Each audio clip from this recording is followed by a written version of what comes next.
मैं इस वक्त मौजूद हूँ कराची के कदीम इलाके लियारी के अंदर। लियारी जो है ये मुतवस्सित तबके से नीचे के लोगों की एक आबादी है। वो लोग जो अपना कोई ना कोई छोटा मोटा कारोबार करते हैं, या ये कि वो मछलियाँ पकड़ने वाले लोग हैं, क्योंकि समंदर के करीब ये इलाका मौजूद है और एक ज़माने में बहुत ज़्यादा हंगामों की और मसाइल की आमाज कर रहा है। ये बहुत ज़्यादा कंट्रोवर्शियल भी रहा है। हालात यहाँ पे इतने ख़राब थे कि लोग जो थे वो आसानी से आ नहीं सकते थे, लेकिन उसके बाद अब हालात जो है वो बेहतर हो गए हैं और लोग न सिर्फ ये कि यहाँ पे आ सकते हैं बल्कि ज़िंदगी की जो दीगर सहूलियात हैं उनसे फ़ायदा भी उठा रहे हैं। मैं इस वक्त जिस हॉस्पिटल के सामने मौजूद हूँ ये 1924 में कायम हुआ था और ये लियारी का कदीम तरीन हॉस्पिटल है। पाकिस्तान बनने से पहले ये हॉस्पिटल जो है ये कायम हुआ था और ये मैटरनिटी होम है और यहाँ पे बच्चों की पैदाइश होती है। और इसके अलावा ये कि जब ये हॉस्पिटल स्टार्ट हुआ था तो ये उस वक्त 20 बेड्स का एक हॉस्पिटल था, सिर्फ एक डॉक्टर होती थी यहाँ पे। और लेकिन उसके बाद ये कि आगा खान हेल्थ सर्विसेज ने इसको अपनी तहवील में लिया और उसके बाद जो है 2009 में उन्होंने इसको अपनी तहवील में लिया और उसके बाद ये एक बहुत ज़बरदस्त हॉस्पिटल के तौर पे लियारी के मुकामी लोगों को जो है वो सेहत की सहूलियात और सर्विस जो है वो प्रोवाइड कर रहा है। इस हॉस्पिटल के अंदर हम चलेंगे, आपको दिखाएंगे कि क्या सहूलियात हैं। खारादर जैसे इलाके में state of the art hospital मौजूद है और यहाँ पे जो है लोगों को किस तरह से बहुत कम पैसों में, रीज़नेबल पैसों में जो है सेहत की जो सहूलियात हैं वो मुहैया की जा रही हैं। तो हम आपको चल के हॉस्पिटल दिखाते हैं। ये हम हॉस्पिटल के अंदर दाखिल हो गए और इसकी जो बिल्डिंग है ये आप देखें, बहुत खूबसूरत बिल्डिंग है। ये अंग्रेज़ों के ज़माने की, पाकिस्तान बनने से पहले की ये बिल्डिंग है और बहुत खूबसूरत ये बिल्डिंग फ़न तामीर का शाहकार है। और यहाँ पे लोग आते हैं, वो लोग जो तसव्वुर नहीं कर सकते थे इस इलाके के कि वो इतने शानदार हॉस्पिटल के अंदर अपना इलाज कराएंगे, वो न सिर्फ ये कि यहाँ पे आ रहे हैं बल्कि वो अपना इलाज भी यहाँ पे करवा रहे हैं। तो ये हॉस्पिटल हम आपको विज़िट करवाएंगे और उसके अलावा यहाँ पे आपको उन डॉक्टर से भी मिलवाएंगे जो मौजे करते हैं, मेडिकल्स करते हैं, लोगों की ज़िंदगियाँ बचाने के लिए रात दिन मसरूफ़ अमल है। तो चलते हैं और अपने सफ़र का आगाज़ करते हैं। तो सबसे पहले हम आपको जो COO हैं हॉस्पिटल के उनसे मिलवाते हैं और उनसे आपको सुनवाते हैं। लेकिन उससे पहले आप ये देखें, ये इसकी वो नेम प्लेट है, डेट इसकी लिखी हुई है। ये 15 अप्रैल 2024 में ये जो हॉस्पिटल है इसका ये संग बुनियाद रखा गया था, इसका आगाज़ हुआ था यहाँ पे। ये हम हॉस्पिटल की मेन जो प्रेमिसेस है उसके अंदर हम एंटर हो रहे हैं और अगर आप यहाँ का माहौल देखें तो बाहर का जो माहौल था खारादर का, ऐसा महसूस होता है। जब मैं फ़र्स्ट टाइम यहाँ पे आया तो मुझे ऐसा महसूस हुआ कि जैसे बिल्कुल एक दूसरी दुनिया के अंदर आ गए। तो यहाँ पर हम आ चुके हैं और डॉक्टर साहब जो हैं जो हॉस्पिटल के CEO हैं वो हमारे साथ इस वक्त मौजूद हैं। अस्सलाम वालेकुम रियान साहब। वालेकुम अस्सलाम। डॉक्टर साहब कैसे मिजाज आपके? ठीक ठाक है? Welcome to Aga Khan hospital. बहुत शुक्रिया sir, thank you so much. हम इस तरफ आते हैं, ये बिल्डिंग इतनी खूबसूरत है, हम अपने नाजरीन को बिल्डिंग भी दिखाते हैं और फिर वहाँ खड़े होकर हम बात करते हैं। मुझे थोड़ा सा हॉस्पिटल के बारे में बताइए। ये जिस जगह हम खड़े हैं ये हमारा एक कैंपस है, आगा खान यूनिवर्सिटी हॉस्पिटल के अंडर आता है और अल्लाह के फजलो करम से जो पीछे आप इमारत देख रहे हैं ये तकरीबन अब इसको 100 साल हो गए हैं 2024 में।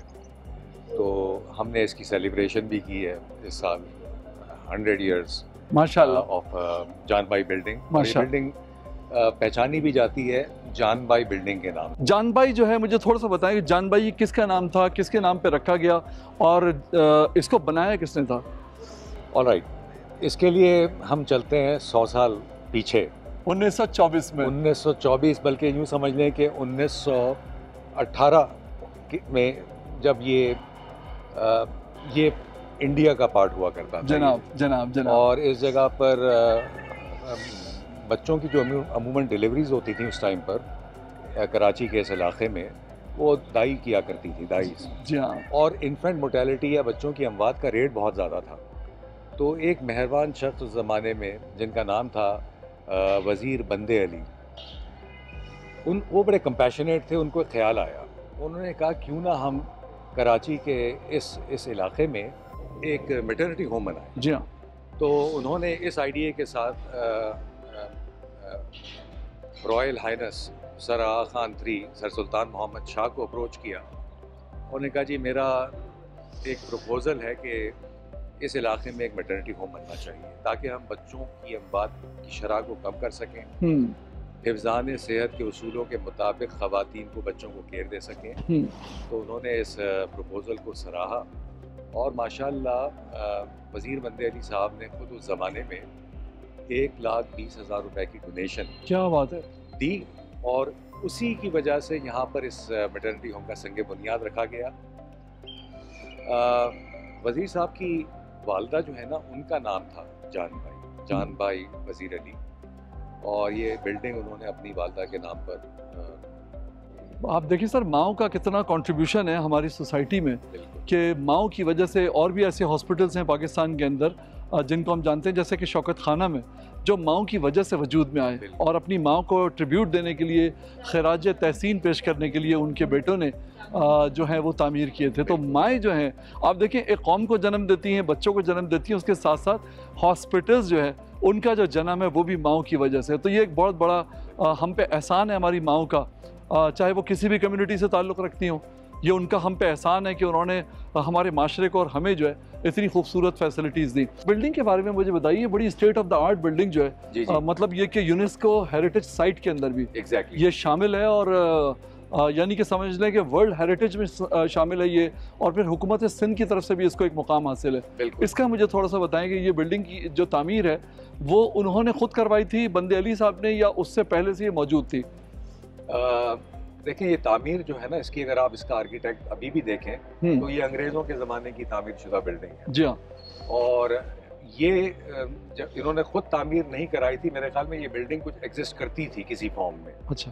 कुछ इसमें एडिशन बाद में जो दूसरे आप देख रहे हैं ये हुए हैं। तो बिल्डिंग वाकई हेरिटेज है, तारीखी है, इसका एक अपना आर्किटेक्चर है जो हमने प्रिजर्व किया हुआ है। इसकी ओरिजिनलिटी अगर आप देखेंगे नाज़रीन तो आपको अंदाज़ा होगा कि आज भी वो उस ज़माने की आपको ये स्टोरी सुनाती है।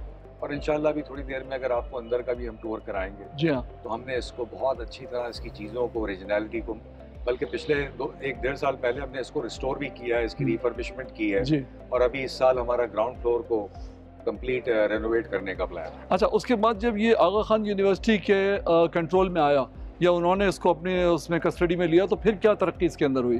देखें, एडमिनिस्ट्रेशन वज़ीर अली साहब की पहले कुछ साल रही, फिर उसके बाद मुख्तलिफ चेयर्स बनते रहे कम्युनिटी की जानिब से। फिर उसके बाद एक टाइम आया जब आगा खान हेल्थ सर्विसेज पाकिस्तान का क़याम हुआ। अब उसका एग्जैक्ट सन मुझे याद नहीं है, maybe late early 80s। Aga Khan health services Pakistan ने फिर इसको मैनेज किया और 2010 में ये opportunity Aga Khan university hospital को मिली कि हमने इसका मैनेजमेंट चार्ज लिया। और 2010 से आगा खान यूनिवर्सिटी हॉस्पिटल ना सिर्फ इसको खारदर में बल्कि 3 और अस्पताल, करीमाबाद, गार्डन और एक हैदराबाद में उनको मैनेज किया। बहुत शुक्रिया डॉक्टर साहब, आपने अपनी टीम को सलाम पेश किया और मैं समझता हूँ कि हम आपको सलाम पेश करते हैं कि आप और आपकी पूरी टीम जो है ये फ्रंट लाइन सोल्जर्स हैं, जिन्होंने मुश्किल तरीन हालात के अंदर भी आवाम की खिदमत का जो सफ़र था और जो सिलसिला था उसको टूटने नहीं दिया, और वो सिलसिला जारी और सारी, और इंशाअल्लाह ताला आइंदा भी मेरी दुआ है कि वो जारी रहे।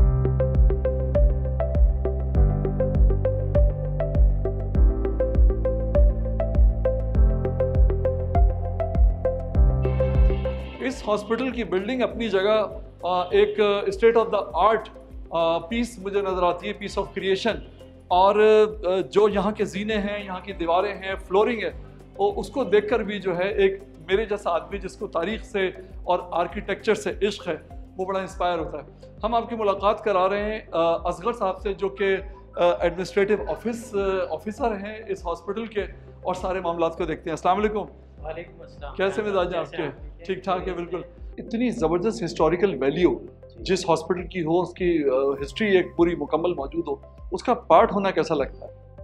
बेहतरीन सवाल है ये, और मैं कहूँगा कि I feel proud to be associated with this organisation.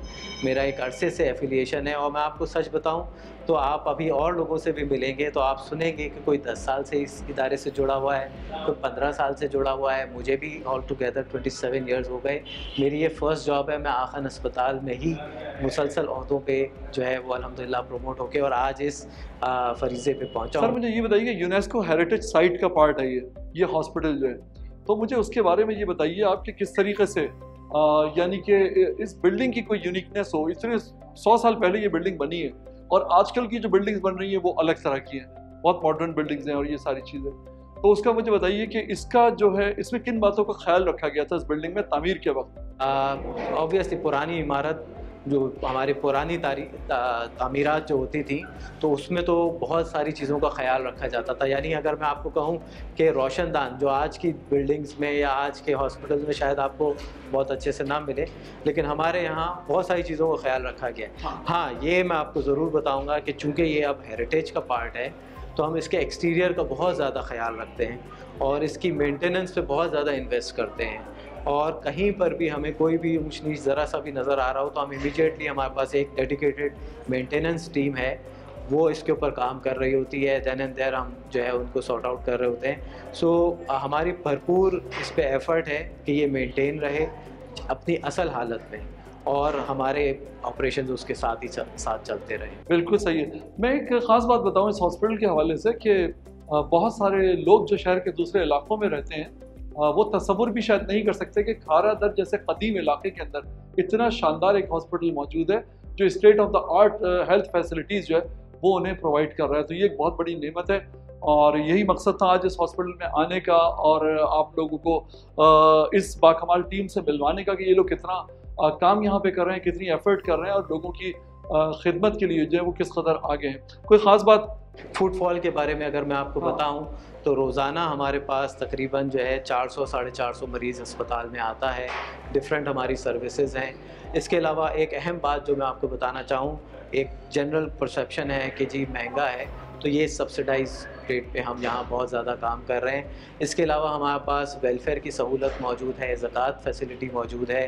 तो अगर मैं आपको मंथली बताऊँ तो हर महीने अराउंड 600 पेशेंट हम जो है उनको वेलफेयर और ज़कात से अकोमोडेट कर पा रहे होते हैं, उनको ट्रीटमेंट प्रोवाइड कर रहे होते हैं। हाँ, बहुत शुक्रिया असगर साहब आपका, थैंक यू सो मच कि इतनी बेशकीमत मालूमात आपने हमारे साथ शेयर की।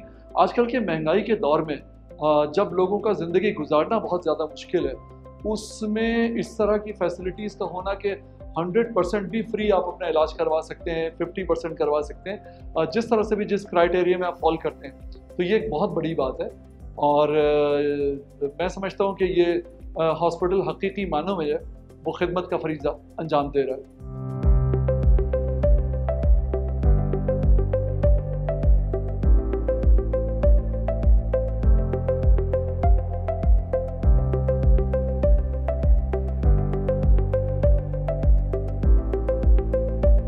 अब हम जिनसे मिलने के लिए आए हैं उनका नाम है डॉक्टर सिद्रा नौशीन और गायनी डिपार्टमेंट की हेड है ये, और बड़ा कंट्रीब्यूशन है हॉस्पिटल के लिए इनका।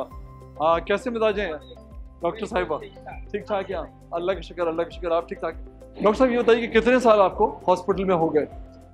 मैंने जी मेरी ट्रांसफर हुई थी यहाँ पे 2009 में, तकरीबन 15 साल हो गए मुझे यहाँ पे काम करते हुए, और मैं करंटली काम कर रही हूँ as an associate professor in the department of obstetrics and gynae, और यहाँ पे लीड करती हूँ Kharadar hospital for last 15 years, और मैं वाइस चेयर भी हूँ डिपार्टमेंट की फॉर रिसर्च। अच्छा, मुझे ये बताइए क्या बुनियादी मसाइल जो यहाँ पे ख़वातीन आती हैं और डिलीवरीज बच्चों की भी होती हैं सारी चीज़ें, तो क्या बुनियादी मसाइल या कौन सी ऐसी बात है जो आप ख़ास तौर पर डिस्कस करना चाहती हैं कि लोग उसका ख्याल रखें?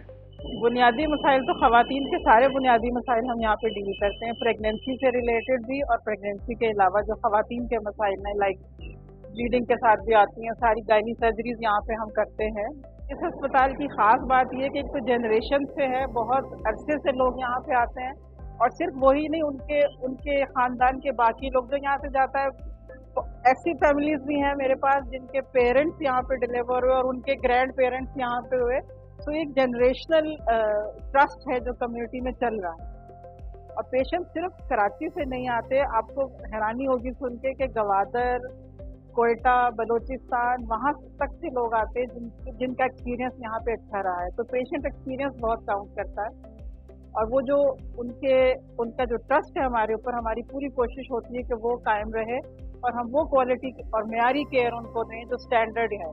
उसमें ये कहीं मैटर नहीं करता कि वो कितना पे कर सकते हैं या क्या है, बिकॉज अगर आप देखें दूसरे हॉस्पिटल्स में एक्सपेंसिव है, बट हम उनको वेलफेयर भी देते हैं। आपने जो जनरेशंस की बात की, ग्रैंडफादर और ग्रैंड पेरेंट्स भी यहाँ पैदा हुए और ये लोग भी जो आज की जनरेशन है, कितनी जनरेशन पीछे हम जा सकते हैं? इस हॉस्पिटल ने सर्व किया 4-5 तो आराम से जा सकते हैं, बिकॉज 100 ईयर सेलिब्रेशन हमने अभी की है अप्रैल 24 में, जिन 100 ईयर्स नाउ। तो उस जमाने से अब तक तो मेरा ख्याल चौथी जनरेशन तो आ गई है। क्या बात है, मतलब एतमाद की इससे बेहतर मिसाल जो है वो कोई और हो नहीं सकती कि 5 जनरेशन जो हैं वो इस हॉस्पिटल पे और यहाँ के स्टाफ के ऊपर, यहाँ की टीम पे ट्रस्ट करती हैं और अपने आप को इनके हवाले करती हैं, इनको सौंपती हैं आके, और कभी इन्होंने उनको ज़ाहिर है कि डिसअपॉइंट नहीं किया। क्योंकि दुनिया में किसी भी इदारे के लिए जो सबसे बेहतरीन चीज़ होती है वो वर्ड ऑफ माउथ होता है। तो वर्ड ऑफ माउथ जो है वो इतना ज़बरदस्त है इस हॉस्पिटल का और इस टीम के लिए। मुझे ये बताइए कि बड़े मुश्किल हालात थे, लियारी का ये इलाका है और लियारी गैंग वॉर के हवाले से बड़ा मशहूर रहा है, खबरों में रहा है, लोग यहाँ पे आते हुए डरते थे। तो उस दौर में मतलब आप आती थी या आप? बिल्कुल बिल्कुल, मैं नहीं, मेरा पूरा स्टाफ, ठीक है। और इस अस्पताल में खास बात ये कि हम सब एक फैमिली की तरह काम करते हैं और यहाँ का टीम वर्क एक्सीलेंट है। उस जमाने में भी मैं आपको मिसाल दूंगी कि इस तरफ गैंग वॉर का जमाना था और एक टाइम ऐसा भी आया कि बख्तरबंद गाड़ी में स्टाफ को शिफ्ट करना पड़ा क्योंकि गोलियों की बौछार थी, लेकिन किसी स्टाफ ने ये नहीं कहा कि हम ड्यूटी पे नहीं आएंगे या काम नहीं करेंगे। तो वो सेफ्टी, वो एक पैशन है। ये इस हॉस्पिटल में सिर्फ हम इसलिए नहीं काम करते कि ये हमारी जॉब है, ये हमारा पैशन है। क्या बात है। और ये एक फैमिली है जिसमें सब एक दूसरे का साथ देते हैं और सब एक दूसरे के साथ, इवन बारिश में आपको बताऊं यहाँ पे इतना पानी होता है, घुटने मुझे वो वक्त भी याद है जब हम एम्बुलेंस में, बिकॉज इतनी बारिश थी कि यहाँ के रास्ते बंद हो गए थे, तो वो एम्बुलेंस हमें लेने आई, मैं और हेड नर्स थे उसमें, और पानी एक दरवाजे से आ रहा था, दूसरे से जा रहा था, और हम यहाँ पे पहुंचे 6-7 पेशेंट लेबर रूम पे, भी डिलीवर्ड ऑल ऑफ देम। शाम को जाके फिर हमने सोचा अब निकलेंगे कैसे।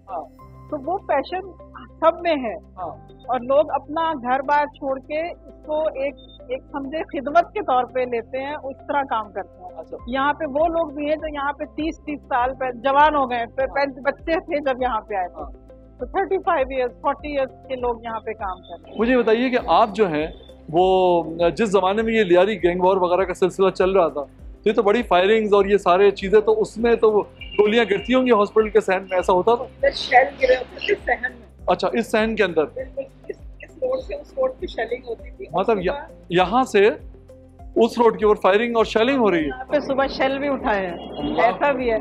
और AKU ने हमें सिक्योरिटी प्रोवाइड की थी बिकॉज इस वक्त बहुत सेफ नहीं था, तो रात में जब हम डिलीवरी के लिए आते हैं तो सिक्योरिटी गार्ड हमारे साथ गाड़ी में हमारे घर तक और फिर हमें यहाँ हॉस्पिटल तक लेके आता था। तो वो सेफ्टी एंड सिक्योरिटी AKU ने हमें प्रोवाइड की, तभी हम ये सब कर पाए।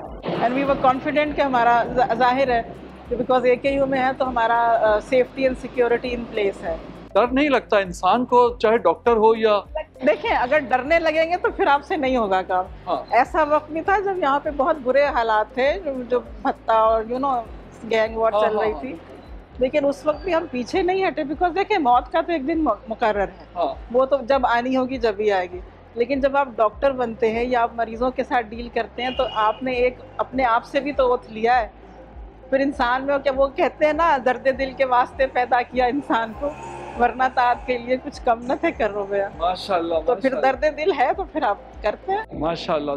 हम सलाम करते हैं इनके जज्बे को और इनकी टीम को, जो इतनी जांफशानी के साथ कराची की तारीख के मुश्किल तरीन लम्हात के अंदर जो खिदमात इन्होंने अंजाम दी हैं वो कोई मामूली बात नहीं है। ये सब कुछ सुनना आसान होता है, लेकिन यकीन कीजिए जब आप खुद इन सारे हालात से और इन सिचुएशन से गुजरते हैं तो ये चीज़ें आसान नहीं होती।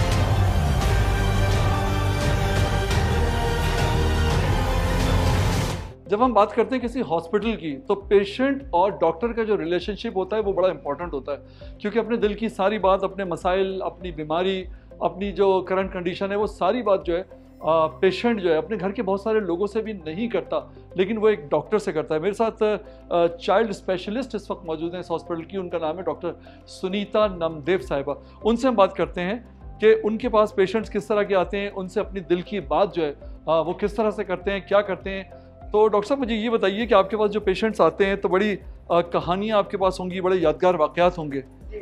जो कुछ वाक़यात ऐसे होते हैं, जाहिर है डॉक्टर के बारे में लोग समझते हैं और डॉक्टर्स अपने आप को प्रिटेंड भी इस तरह से करते हैं जैसे कि वो कोई एक्सप्रेशन लेस पर्सनैलिटी है, क्योंकि वो अपनी कमज़ोरी या किसी तरह से मरीज़ की जो क्रिटिकल सिचुएशन है वो उसके सामने नहीं लाना चाहते कई दफ़ा। तो मुझे बताइए कुछ ऐसे यादगार वाक़यात आपके प्रोफेशन के हवाले से, इस हॉस्पिटल के हवाले से जो आपको याद हो।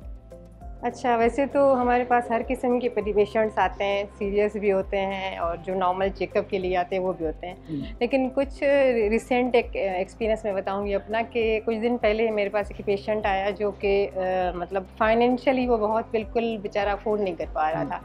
ठीक है, यहाँ के एक्सपेंसेस भी उसको मुश्किल लग रहे थे, लेकिन क्योंकि उनका एक ट्रस्ट होता है कि हर जगह से घूम के कहते हैं कि मेरा बच्चा यहीं पे ठीक होगा, आपका फेस देख के ठीक होगा, ऐसा बोलते हैं। ठीक है, तो वो बच्चा लेकिन आया था क्रिटिकल कंडीशन में, उसकी सेचुरेशन ऑक्सीजन की, वो तकरीबन 1.5 साल का बच्चा था। ठीक है, और उसकी ऑक्सीजन सेचुरेशन 78% आ रही थी, उसके रेस्पिरेटरी रेट जो कि नॉर्मल इस एज तक होता है कि 40, लेकिन उसका आ रहा था 92 पर मिनट। ठीक है, तो उसको हमने इनिशियली स्टेबलाइज किया, मैनेज किया। ठीक है, 3 दिन के बाद वो मरीज़ मेरे पास क्लिनिक में आया थैंक्स कहने के लिए कि आपकी वजह से हमारे बच्चे की जान बच गई और आपने हमारे साथ बहुत ज़्यादा कोऑपरेट किया। तो ये है कि हमारे पास पेशेंट्स आते हैं, यहाँ से हम अगर किसी को किसी ICU की नीड के लिए भेज भी रहे हैं तो वो हमारे पास वापस आके थैंक्स कहें, तो वो बहुत एक प्राउड मोमेंट होती है मेरे लिए कि पेशेंट हमारी एफर्ट्स की वजह से उसकी जान बच गई और पेशेंट्स ठीक हो गया। बाज़ दफ़ा ये होता है पेशेंट के जो अटेंडेंट्स होते हैं वो काफ़ी सारे आ जाते हैं वार्ड में, और मैंने अक्सर हॉस्पिटल्स में देखा है कि जो स्टाफ है वो उनको रोक रहा होता है, समझा रहा होता है, लेकिन वो बहुत ज़्यादा एग्रेसिव हुए हुए होते हैं। इस तरह की सिचुएशन में कभी ऐसा हुआ कि लोग बिल्कुल बहुत मरने मारने पे तुल गए हों? ऐसी सिचुएशन बहुत कम आती है, लेकिन अगर आ भी रही है तो हम एज अ टीम उसको डील कर लेते हैं और पेशेंट सेटिस्फाई हो जाता है। क्या कहना चाहती हैं पेशेंट्स के जो अटेंडेंट्स होते हैं उनसे, कि मतलब वो ज़्यादातर तो आप लोग एक अटेंडेंट को अलाउ करते हैं ना पेशेंट के साथ, लेकिन वो कहते हैं कि जी 6-6, 7-7 लोग होते हैं कि जी हम यहाँ पे मौजूद रहेंगे, तो इस सूरत हाल में आप? ये हमारी एक पॉलिसी बनी हुई है जिसमें एक पेशेंट के साथ, जैसे कि एक माँ है, बच्चा है तो उसके साथ माँ एक होगी। ठीक है, लेकिन कभी कभी ऐसी सिचुएशन होती है कि मदर खुद सिक है, वो नहीं संभाल पा रही बच्चे को, तो हम एक अलाउ कर देते हैं, लेकिन हमारी पॉलिसी यही होती है कि हम एक पेशेंट को ही अलाउ करवाएं। अच्छा, बिल्कुल सही है। कोई ख़ास बात कहना चाहेंगी आप पेशेंट से, और एक जो रिलेशन होता है डॉक्टर का और पेशेंट का, उसके हवाले से? As head of paediatric department काम कर रही हूँ। हाँ। ठीक है, तो मेरा एक्सपीरियंस बहुत ज़्यादा पेशेंट्स के साथ, फैमिलीज़ के साथ है। हाँ। तो पेशेंट आपके पास आता है ना तो एक ट्रस्ट के साथ आता है। क्या बात कि सराउंडिंग्स में, क्योंकि आप देखिए हमारी सराउंडिंग में बहुत सारे हॉस्पिटल्स हैं, आगे पीछे हर जगह हॉस्पिटल्स हैं, लेकिन पेशेंट कहता है कि हमारा बच्चा यहाँ ठीक होगा क्योंकि यहाँ पे क्वालिटी एंड सेफ्टी केयर जो बच्चे को यहाँ मिलेगी वो और कहीं नहीं मिल सकती। क्या बात। तो ये जब आप सुनते हैं ना तो बहुत तो होता है कि मेरा जो पूरा वो कैरियर है वो बहुत एकदम से मैं प्राउड फील करती हूँ बहुत। कभी कभी ऐसा भी होता है डॉक्टर की बहुत ज़्यादा कोशिश के बावजूद वो नहीं सरवाइव कर पाता, या तो बेबी या फिर उसकी मदर, क्या फील करती हैं आप? ऑब्वियसली एज अ डॉक्टर वो उसके लिए पहले से शुरू से हम एम्पैथेटिक होते हैं कि हम खुद को उनकी जगह पे रख के फील करते हैं। हाँ। तो लेकिन कुछ ऐसी कंडीशन है जहाँ पे हम जो है वो उनके लिए कुछ कर नहीं पाते। हाँ। या तो हमारे पास वो लेट आ रहे होते हैं या कुछ ऐसी प्रोग्नोसिस किसी डिजीज़ का नहीं होता, तो हम ऑब्वियसली उनको काउंसिल करते हैं कि ये डिजीज़ ऐसे थी और ऐसे। तो फील तो बहुत होता है एज अ डॉक्टर, लेकिन ऑब्वियसली कहीं कहीं हम भी मेडिकल साइंस भी आपकी पता है आपको हो जाती है। बड़ी खिदमत हैं आप लोगों की माशाल्लाह सोसाइटी के लिए जो आप लोग कर रहे हैं, और 24 घंटे आप हमारी देखभाल के लिए मौजूद रहते हैं, और हमारा ट्रस्ट आपके ऊपर होता है कि मतलब जिस तरह की भी सिचुएशन है, जो भी टाइम हो रात का, तो हम आपसे कांटेक्ट करते हैं और उसमें आप लोग जो है अपना रोल प्ले करते हैं बहुत इफ़ेक्टिवली और ज़िंदगियां बचाने में। तो मैं आपका शुक्रिया अदा करना चाहता हूं इसके ऊपर तमाम देखने वालों की तरफ से कि मेडिकल का जो ये एक मुक़द्दस पेशा जो है उसमें आप लोग इतना ज़्यादा काम कर रहे हैं और इतनी बड़ी खिदमत जो है वो अंजाम दे रहे हैं।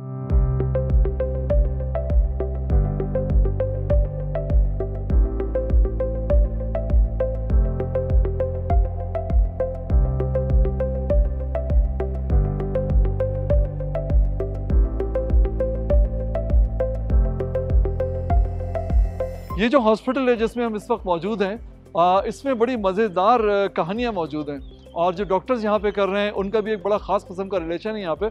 डॉक्टर जुबैदा ताज मेरे साथ इस वक्त मौजूद हैं। अस्सलाम वालेकुम। कैसी हैं आप? ठीक ठाक हैं? कंसल्टेंट हैं, और ख़ास बात ये है कि ये इसी हॉस्पिटल के अंदर जो हैं ये पैदा हुई हैं और पिछले 40 साल से ये इस हॉस्पिटल में जॉब भी कर रही हैं। तो इस सहन के अंदर इन्होंने मुझे बताया कि ये खेलियाँ और बड़ी खूबसूरत यादें जो हैं वो इनकी वाबस्ता हैं इस हॉस्पिटल से, इस सहन से। डॉक्टर साहब क्या कहेंगी आप अपने बचपन के हवाले से, आपकी यादें क्या हैं, और वो सारी चीज़ें? I was born in this hospital हाँ and इस हॉस्पिटल के साथ मेरी बहुत ही यादें हैं। हाँ मैं यहाँ पर बचपन में बहुत आती थी। यहाँ पर एक बहुत बड़ा गार्डन होता था। इस गार्डन में हम लोग सब बच्चे मिल के खेलते थे। पूरा बचपन मेरा यहीं गुजरा। एंड इस साइड पर जो ये गोल सी सीढ़ी बनी हुई है, ये जो है गोल सीढ़ी है, उस पर हम सारे बच्चे ऊपर जाते थे, फिर नीचे आते थे, फिर ऊपर जाते थे, फिर नीचे आते थे। ये हमारे एक गेम होती थी, हाँ। इसमें हम खेलते थे। अच्छा अच्छा। देन कैरियर शुरू हुआ मेरा 1984 में। मैंने ये हॉस्पिटल ज्वाइन किया था, तो उस वक्त मैं एज अ मेडिकल ऑफिसर थी। हाँ उसके बाद मैंने अपनी कंसल्टेशन कर लिया था, तो उसके बाद मैंने आके ये वाला hospital as a consultant gynaecologist 1989 में ज्वाइन किया था। अच्छा, और बिल्कुल सिंस देन मैं यहीं पर जॉब कर रही हूँ। मैंने अभी तक 3 जनरेशन के बच्चे पैदा किए हैं, मतलब माँ के बच्चे किए, फिर बच्चे के बच्चे के, फिर बच्चे के बच्चे, 3 जनरेशन के बच्चे मैं यहाँ पे पैदा कर। मिलने के लिए आते हैं आपसे? सब मेरे से मिलने आते हैं। मैं लोगों की शादियों में भी जाती हूँ। मेरे बड़े अच्छे रिलेशन मेरे पेशेंट के साथ। अच्छा माशाल्लाह, ये एक बड़ी ज़बरदस्त बात है कि जो बच्चे यानी कि आपके हाथ से पैदा हुए, उनके बच्चे भी मैंने उनके बच्चे भी जो है वो आपके हाथ से डिलीवर हुए, और इतना ज़बरदस्त ट्रस्ट माशाल्लाह आपके ऊपर है। बिल्कुल सही कह रही हैं आप। और कोई ख़ास बात आप इस हॉस्पिटल से अपनी रिलेशनशिप के हवाले से कहना चाहेंगी? बस इस हॉस्पिटल में जॉब सेटिस्फिकेशन है, बहुत ही सिंसियरिटी से हम यहाँ काम करते हैं, और बहुत अच्छा एकेडमिक माहौल भी है, और एविडेंस बेस्ड काम होता है। कोई भी ऐसा नहीं है कि आपने कोई पेशेंट आया तो आपने अपनी मर्ज़ी से कुछ कर लिया।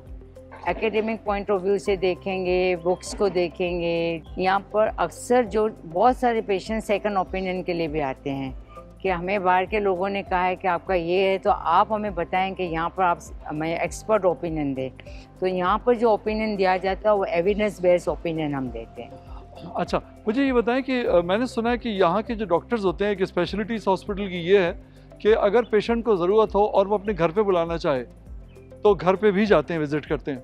मैं आपको कह रही हूँ ना, 3 जनरेशन के पेशेंट में ज्वाइन वो अटेंड कर रही हूँ। हाँ। तो मेरे फैमिली टर्म्स भी हैं, मेरे रिलेटिव्स भी है। अच्छा। तो ऐसे हम जाते हैं, शादी ब्याह में जाते हैं, वो अलग बात है, लेकिन as a not for the payment. तो वो तो आपको तो लोग माशाल्लाह, बच्चे आपके हाथ से पैदा हुए, फिर उनकी शादियां हुई, तो बड़े तो आपको लोग गिफ्ट्स वगैरह देते होंगे। और हाँ, बड़े गिफ्ट्स भी मिले हैं। रास्ते में जा रहे होते हैं तो सब बड़े डॉक्टर जुबैदा ताज जा रही है, सब रिक्शा ड्राइवर भी पहचानते हैं, मिनी बस के ड्राइवर वो सब पहचानते हैं। क्या बात है जा रहे माशाल्लाह। होते तो ये कह डॉक्टर जुबैदा ताज जा रही है। अरे वाह, क्या मतलब है, यानी बहुत कि इन्होंने इस हॉस्पिटल ने हमको बहुत किया, मतलब बहुत। यानी कि नीचे से नीचे और ऊपर से ऊपर, बहुत जिस तबके के अंदर भी चले जाएं तो जैसे- लोग आपको वहाँ पे हाँ, जानते हैं। बहुत। अच्छा, बिल्कुल। कोई खास बात कहना चाहेंगी?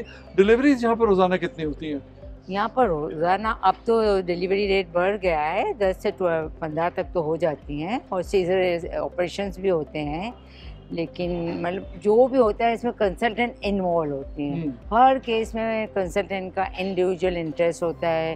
रात के 2 बजे भी उनको लेकर आती है गाड़ियाँ, हमको आना होता है। अच्छा, वो एक तो कॉन्सेप्ट है बच्चे कम ही अच्छे या बच्चे 2 ही अच्छे, तो यहाँ पे मैंने देखा है कि लोगों के 6-6, 7-7 बच्चे भी पैदा हुए हैं। तो हम लोग, वो तो अभी जनरेशन का है ना, हमारे पास यहाँ पे ठट्ठा, बलूचिस्तान, हाँ, उस एरिया के लोग ज़्यादा आते हैं ना, ग्वादर, हाँ तुर्बत, तो वहाँ पे तो फिर फैमिली प्लानिंग कम ही होती है ना। हाँ, तो लेकिन उस वजह से हाँ, थोड़ी सी। मैं आपसे ये कह रहा हूँ कि आप क्या देखने वालों से क्या कहेंगी फैमिली प्लानिंग के हवाले से, या बच्चे कितने होने चाहिए, कितने? नहीं, हम लोग फैमिली प्लानिंग के लिए पेशेंट को बिल्कुल जैसे डिलीवरी के लिए आते हैं, बल्कि हम लोग प्रेगनेंट एंटीनेटल के चेकअप के लिए आते हैं, उसी वक्त भी हम थोड़ी बहुत फैमिली प्लानिंग की काउंसलिंग कर लेते हैं। हाँ। हम समझाने की पूरी कोशिश करते हैं। अब ये हमारे पाकिस्तानी है, अगर वो कर लें फैमिली प्लानिंग तो अच्छा है। हाँ, ऐसे बच्चे तो 2 ही अच्छे। क्या बात है माशाल्लाह। बहुत शुक्रिया डॉक्टर साहिबा आपका। आपका भी बहुत बहुत शुक्रिया थैंक आपका। You very much. मतलब आप जैसे लोगों से मिलकर मुझे अंदाजा होता है यहाँ पर कि मतलब यानी कि जो एक प्यार है आप लोगों का और जो एक बचपन है वो इस हॉस्पिटल की बुनियादों के अंदर जो है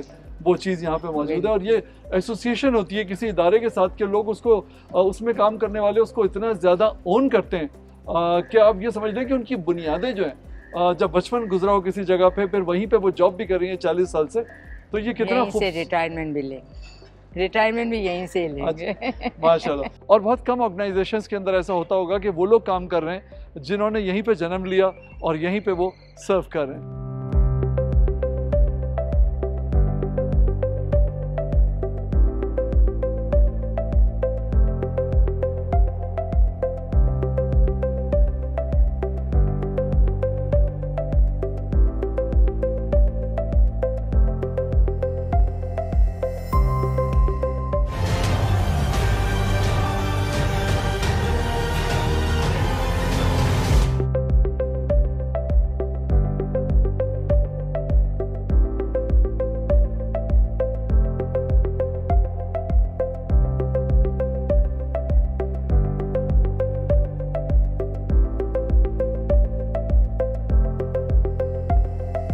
जब हम बात करते हैं हेल्थ केयर सर्विसेज की, तो पहला जो ख्याल हमारे जहन में आता है वो डॉक्टर्स का आता है कि डॉक्टर्स जो है वो मरीज़ को लुक आफ्टर कर रहे होते हैं, उसके साथ मौजूद होते हैं। लेकिन मैं आपको बताऊं कि डॉक्टर्स जो हैं वो तो ज़ाहिर है कि अपने वक्त पे राउंड पे आते हैं वार्ड के अंदर भी, लेकिन एक ऐसा फ़र्द मेडिकल सर्विसेज का जो हर वक्त 24 घंटे पेशेंट के साथ मौजूद रहता है वो है एक नर्स। नर्स जो है वो बहुत इम्पॉर्टेंट एक एलिमेंट है पूरे मेडिकल प्रोसेस का, और मरीज़ का सबसे करीबी कंपेनियन जो है वो भी नर्स है। मरीज़ जो है वो दिल की बात जो करते हैं रात बेरात वो भी नर्स के साथ करते हैं, और नर्स ही उनको तसल्ली देती है। मेरे साथ नर्सिंग हेड मौजूद हैं फौजिया सरफराज साहिबा, उनसे हम बात करते हैं थोड़ा सा कि इस हॉस्पिटल में रहते हुए मरीज़ों को डील करते हुए किस तरह के एक्सपीरियंसेस जो हैं उनसे वो गुजरती हैं। कैसी हैं फौजिया? अस्सलाम वालेकुम, मैं ठीक हूँ, आप कैसे हैं? अल्लाह का शुक्र, ठीक ठाक बिल्कुल।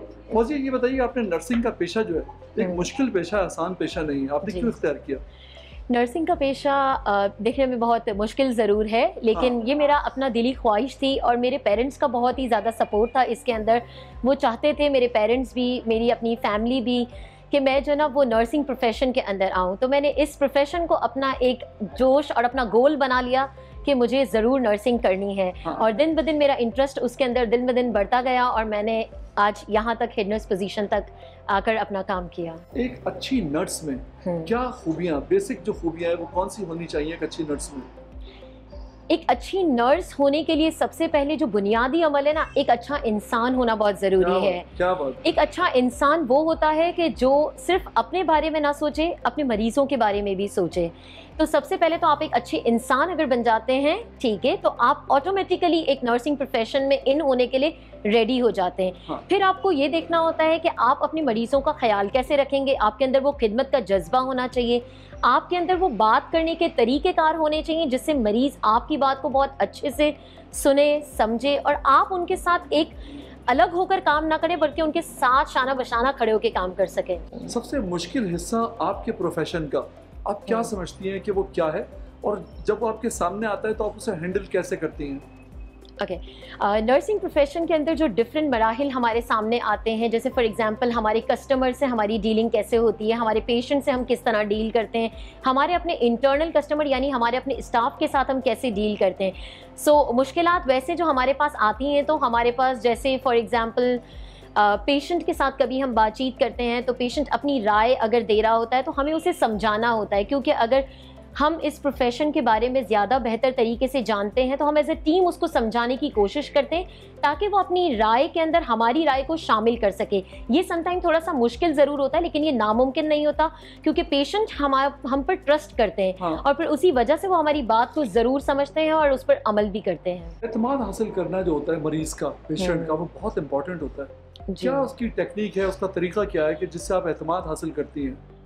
ओके, देखिए, एतमाद हासिल करने के लिए सबसे जो बुनियादी चीज़ होती है ना, वो वक्त देना होता है। सिर्फ खाली आप किताब पे लिखते जाएं वो इनफ नहीं होता, आपको मरीज़ के साथ बैठकर वक्त देना होता है, और ये वक्त उसी वक्त से शुरू हो जाता है जब मरीज़ हमसे पहली बार आके मिलते हैं। हम उन्हें ओपीडी के अंदर असेसमेंट करते हैं, हम उनसे बातचीत करते हैं, हम उन्हें ऐसा माहौल फराहम करते हैं कि वो अपनी सारी बातें हमें बताते हैं। जब हम इतना डिटेल में उनका असेसमेंट करते हैं तो वो हमसे अपनी और भी बातें शेयर करते हैं। इससे एक ऐसा माहौल बन जाता है कि मरीज़ हम पे ट्रस्ट करता है और वो हमें अपनी तमाम चीज़ों के बारे में शेयरिंग करता है। बिल्कुल सही है। मुझे बताइए कि बाज़ दफ़ा ये होता है कैंसर जैसा मर्ज जो है या और कोई बहुत जानलेवा बीमारी जो है अगर मरीज़ को है और वो बहुत ज़्यादा डिसपॉइंट है अपनी लाइफ की तरफ से, और बिल्कुल उसने ये समझ लिया है, उसने ये तय कर लिया कि अब मैं सर्वाइव नहीं करूँगा, वहाँ पे आप उसे संभालने के लिए क्या करती हैं? देखिए, कैंसर जैसे मरीज़ों के हमें पता है कि लाइलाज वाली चीज़ें नहीं हैं। इसके अंदर बहुत सारी ऐसी तदाबीर हैं जिसके अंदर हम पेशेंट को माइंड डाइवर्जन एक्टिविटीज़ के बारे में बताते हैं कि फॉर एग्ज़ाम्पल वो अल्लाह को याद करे, वो ऐसे सॉन्ग सुने जिससे उसको तसल्ली मिले, वो ऐसी बातचीत, अपना ज़्यादा से ज़्यादा वक्त वो अपनी फैमिली मेम्बर्स के साथ गुजारे, ताकि वो जितनी ज़्यादा अपनी फैमिली मेम्बर्स के साथ वक्त गुजारेगा तो उसका वो सारा टाइम बहुत अच्छा पॉजिटिवली गुजरेगा। ये चीज़ें हम उनको ज़रूर गाइड करते हैं। बहुत शुक्रिया आपका, थैंक यू सो मच। हम ये समझते हैं आमतौर पे हॉस्पिटल में जो लोग आते हैं, आम लोग खास तौर पे, वो ये समझते हैं कि बड़े कोई एक्सप्रेशन लेस टाइप के लोग होते हैं, बड़े कोई इमोशन लेस टाइप के लोग होते हैं डॉक्टर्स और नर्सेज। लेकिन जाहिर है कि एक जंग तो आप बाहर लड़ रहे होते हैं पेशेंट की लाइफ के लिए, उसके सर्वाइवल के लिए, लेकिन एक और जंग होती है जो आपके अंदर चल रही होती है। तो और उसको आप कभी भी जाहिर नहीं करते, क्योंकि आप अपनी कोई वीकनेस या अपनी कोई कमजोरी जो है वो पेशेंट के सामने जाहिर नहीं करते, क्योंकि जाहिर है वो आप पे रिलाई कर रहा होता है।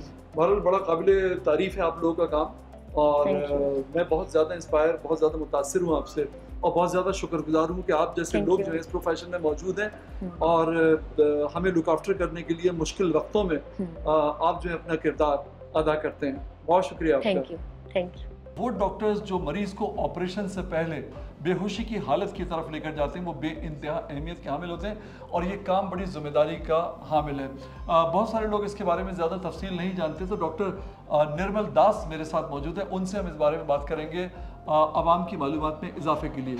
अच्छा, जैसे आप सर ने कहा कि एक ऑपरेशन से पहले मरीज़ को बेहोश करना और उसके बाद मरीज़ की देखभाल करना ड्यूरिंग ऑपरेशन, और उसके बाद मरीज़ को होश में वापस लाना एक बहुत बड़ी जिम्मेदारी का काम है और बहुत बड़ी रिस्पॉन्सिबिलिटी होती है हमारे ऊपर। हम लोग उसकी कोशिश करते हैं कि हम पूरे पेशेंट को बगैर किसी कॉम्प्लिकेशन के, बगैर किसी उसको नुकसान पहुंचाए या बगैर उसको कोई एहसास दिलाए, जैसे कोई उसको दर्द का एहसास ना हो या कोई उसकी मेमोरी ऐसी ना रहे जिसकी वजह से वो प्रॉब्लम उसको ना हो, उसकी कोशिश करते हैं हम लोग। डॉक्टर साहब ये बताइए कि बेहोश करने के, मरीज़ को बेहोश करने के जो मुख्तलिफ तरीके हैं वो क्या हैं? अच्छा, बेहोश करने के दो मुख्तलिफ तरीके हैं। एक होता है जिसमें हम उसको मरीज़ को सुन करते हैं, जिसको हम लोकल एनेस्थीसिया कहते हैं, और एक होती है जिसमें मरीज़ को पूरा बेहोश किया जाता है, जिसको हम जनरल एनेस्थीसिया कहते हैं। अच्छा, जनरल एनेस्थीसिया में ये होता है कि हम उस मरीज़ को थ्रू वेन ड्रग्स देते हैं, और फिर पाइप एक होता है जिसको हम ETT ट्यूब कहते हैं, वो पास करके उसकी रेस्पिरेशन जो है वो आर्टिफिशियल लगा देते हैं, और उसमें मरीज़ पूरा सोया हुआ होता है, बेहोश होता है। और जो लोकल एनेस्थीसिया होता है उसमें पर्टिकुलर पार्ट जहाँ पे हमने सर्जरीज करनी है उस एरिया को ब्लॉक किया जाता है, उसको हम लोकल एनेस्थीसिया कहते हैं। अच्छा, लोकल एनेस्थीसिया के भी दो, पेरिफेरल एनेस्थीसिया के भी दो टाइप हैं। एक हमारा स्पाइनल है जिसमें हम कमर की हड्डी के पास एक टीका लगाते हैं जो आपके उस एरिया को ब्लॉक करेगा, और लोकल एनेस्थीसिया कैसे होता है जो पर्टिकुलर किसी एरिया के पास, अगर देखिए आपके हाथ के पास अगर कोई ऑपरेशन करना है तो उस एरिया को सिर्फ कवर करें और बाकी एरिया आपका सेंसिटाइज होगा और आप जाग रहे होंगे और आपका ऑपरेट हो रहा होगा। अच्छा डॉक्टर साहब, एनेस्थीसिया की जो मिकदार है उसका तयन कैसे किया जाता है कि कौन से मरीज को कितनी मिकदार देनी है? इसके लिए दो पैमाने हैं। एक पैमाना है द टाइम ऑफ सर्जरी, आपका कितना है, द ड्यूरेशन ऑफ सर्जरी कितना है, और दूसरा वेट आपके मरीज का कितना है। वेट की और हाइट के हिसाब से हम BMI निकालते हैं, उस हिसाब से हम ड्रग की जो क्वांटिटी है वो डिसाइड करते हैं कि उसको कितना देना है। और ड्यूरेशन के भी हिसाब से, अगर दें प्रोसीजर छोटा है 10 मिनट का है 15 मिनट का है तो उसको कितनी ड्रग हमने देनी है, अगर लॉन्ग प्रोसीजर है तो उसके लिए कितनी ड्रग देनी है। ये दो पैमाने होते हैं। एनेस्थीसिया देने से पहले मरीज की किन चीज़ों का ख्याल रखा जाता है? एनेस्थीसिया देने से पहले जो मेन चीज़ों का ख्याल रखा जाता है, एक पहले एनेस्थीसिया से पहले उसको कोई ऐसी बीमारी तो नहीं है जिसके लिए वो कोई मुकम्मल ट्रीटमेंट ले रहा हो, जैसे शुगर है, ब्लड प्रेशर है या कोई ऐसी बीमारी है जिसके लिए वो ड्रग्स ले रहा हो। और दूसरा ये देखना होता है कि हम जिसको एनेस्थीसिया दे रहे हैं, हमारा जैसे सेटअप है, ये सेकेंडरी सेटअप है, तो एनेस्थीसिया के बाद की जो कॉम्प्लिकेशंस हैं कैन वी हैंडल, कि हम उसको हैंडल कर सकते हैं। क्योंकि अभी जैसे अगर किसी पेशेंट का कार्डियक सर्जरी करनी है या कोई लंबी सर्जरी करनी है 3-4 घंटे की, तो उसको पोस्ट ऑपरेटिव ICU की ज़रूरत है या क्या है, तो वो प्लान करना लाजमी होता है कि पोस्ट ऑपरेटिवली उसको हम कैसे मैनेज। तीसरी जो अहम बात होती है एनेस्थीसिया का जो मेन काम है वो पेन रिलीफ भी होता है। आपका पेशेंट जो है वो पेन रिलीफ रहे, कि सर्जरी के बाद, सर्जरी के दौरान आपके पेशेंट को पेन रिलीफ रखना होता है, उसकी हिसाब से भी देखना होता है मरीजों को। अच्छा डॉक्टर साहब, ये बताएं कि एनेस्थीसिया बाज़ दफ़ा ज़्यादा दे देते हैं, उससे कंडीशन उसकी ख़राब हो जाती है, इस सूरत में संभालते, यानी ज़िंदगी उसकी ख़तरे में पड़ जाती है, तो संभालते कैसे हैं? हाँ नहीं, देखिए अगर किसी को अब इस चीज़ को आप ओवरडोज कर रहे हैं, ओवरडोज तो देखें कॉम्प्लिकेशंस, ओवरडोज तो नहीं होनी चाहिए। पहले आपकी कैलकुलेशन अगर अच्छी है, जैसे अगर आपका प्री ऑप अच्छा है तो उसमें ओवरडोज नहीं। अगर खुदा न खास्ता किसी को ओवरडोज हो जाता है तो फिर उसको पोस्ट ऑपरेटिवली, मैंने जैसे आपको बताया कि ICU में रखते हैं, और फिर उसकी जैसे जो जितनी भी हम ड्रग दे रहे हैं आपकी उसकी इन्फॉर्मेशन के हिसाब से उसकी जो एक्सक्रीशन भी हो रही होती है ना, तो उस हिसाब से उसको मैनेज करना होता है। अगर किसी को आपने ओवरडोज कर दिया तो जैसे 4 से 6 घंटे या 8 से 12 घंटे, 12 से 24 घंटे तक उसको फिर ICU की ज़रूरत पड़ सकती है। ये चीज़ें हो सकती हैं। अब जैसे अगर जनरल एनेस्थीसिया हम किसी को दे रहे हैं, अभी सर्जरी खत्म हो गई और अभी उसी टाइम अगर उसके एनेस्थीसिया बंद कर दे तो विदिन 5 to 10 मिनट हमारा पेशेंट कॉन्शियस हो जाता है। और अगर जो बाकी अगर लंबा है, उसको प्रोसीजर लंबा है तो उसको बढ़ा भी सकते हैं ये तो टेक्नोलॉजीज़ में है। ज़हनी तौर पे एनेस्थीसिया देने से पहले उसको तैयार कैसे करते हैं? जी, ज़हनी तौर बहुत ज़रूरी होता है कि आप पेशेंट को ज़हनी तौर पे तैयार करें, क्योंकि पेशेंट को एक तो स्ट्रेस होता है कि पता नहीं मेरे साथ क्या हो रहा है, ऑपरेशन जब हो रहा है, और जब ऑपरेशन टेबल पे होता है तो वो उसकी दिल की धड़कनें, ब्लड प्रेशर सब बढ़ा हुआ होता है। तो हमारी कोशिश होती है कि एक दिन पहले हम पेशेंट को एडमिट रखें, उसको हम एजुकेट करें और उसको सेडेशंस या जिसको हम आराम की दवाई कहते हैं थोड़ी सी हल्की फुल्की मिकदार में दे रहे होते हैं, ताकि वो जब हमारे पास आए तो कम से कम स्टेबल कंडीशन में आए। बिल्कुल सही है। कोई ऐसा केस भी आपको याद है जो बिगड़ गया हो काफ़ी ज़्यादा और बड़ा मुश्किल उसको हैंडल करना रहा हो? जी जी जी बिल्कुल। हमारे पास जो मेरी लाइफ टाइम का जो पीरियड यहाँ पे मैं गुजरा हूँ, यहाँ पे एक केस हमारे पास केस आया था। एक यंग लड़की आई थी जो हमारे पास आई इलेक्ट्रो सीजरियन सेक्शन के लिए थी। तो यहाँ पे अच्छा उमूमन हमारी कंट्रीज़ में ये होता है कि ना हिस्ट्री छुपाई जाती है, हमें नहीं बताया गया कि उसको कोई कार्डिक इशू या कोई ऐसी बात थी।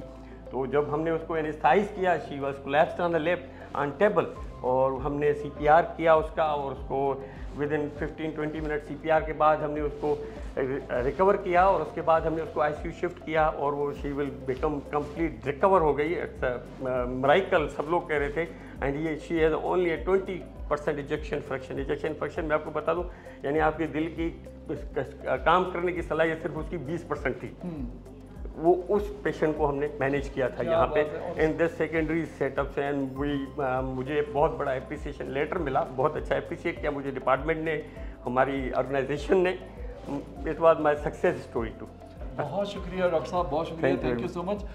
बड़ा ज़रूरी होता है जब हम अपनी नॉर्मल ज़िंदगी गुजार रहे होते हैं तो हमें अंदाज़ा नहीं होता, लेकिन ज़िंदगी इंतहाई बेएतबार और बिल्कुल नाकाबिल यकीन चीज़ है। आप यकीन कीजिए, लम्हे में दुनिया इस तरफ होती है और लम्हे में दुनिया उस तरफ होती है। ये वो चीज़ें हैं जो पता होनी चाहिए। हम बड़ी बेफिक्री की ज़िंदगी गुजारते हैं और हम ये समझते हैं कि आज अगर हम हेल्दी हैं तो हमारी ज़िंदगी अगले 50, 60, 70 या 80 साल तक इसी तरह चलती रहेगी। ऐसा नहीं है। एक दुनिया वो है जो हमारे बाहर है, जिसे हम अपनी आंखों से देखते हैं, और एक दुनिया वो है जो हमारे अंदर चल रही है।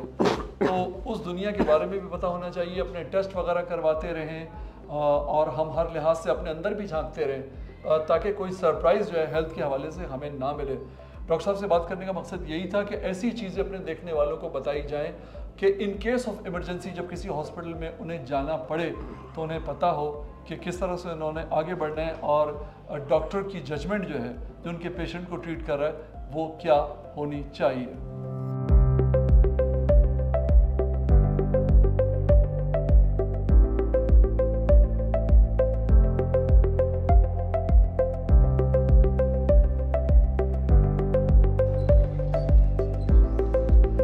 खारदर जैसे पसमानदा इलाके के अंदर, खारदर जैसे छोटे इलाके के अंदर इस तरह के हॉस्पिटल का होना किसी नेमत से कम नहीं है। लोगों को एहसास होता है इस तरह के हॉस्पिटल के होने से कि वो जिस इलाके में रहते हैं, जिस लोकेलिटी में रहते हैं, वहाँ पे किसी ऐसे वक्त के लिए कि जब वो किसी हादसे से गुजरें या किसी मेडिकल इमरजेंसी से गुजरें, उनके इलाज और देखभाल के लिए स्पेशलाइज्ड लोग मौजूद हैं। इस जैसे इदारे यकीनन छोटे इलाकों के अंदर बहुत बड़ी नेमत है और हमें इसकी कदर करनी चाहिए, और वो लोग जो इस इदारे के अंदर खिदमत अंजाम दे रहे हैं उनका शुक्रिया अदा करना चाहिए कि वो दिन और रात हमारे लिए जाग रहे हैं। अगले प्रोग्राम तक के लिए इजाज़त दीजिए। अल्लाह हाफ़िज़।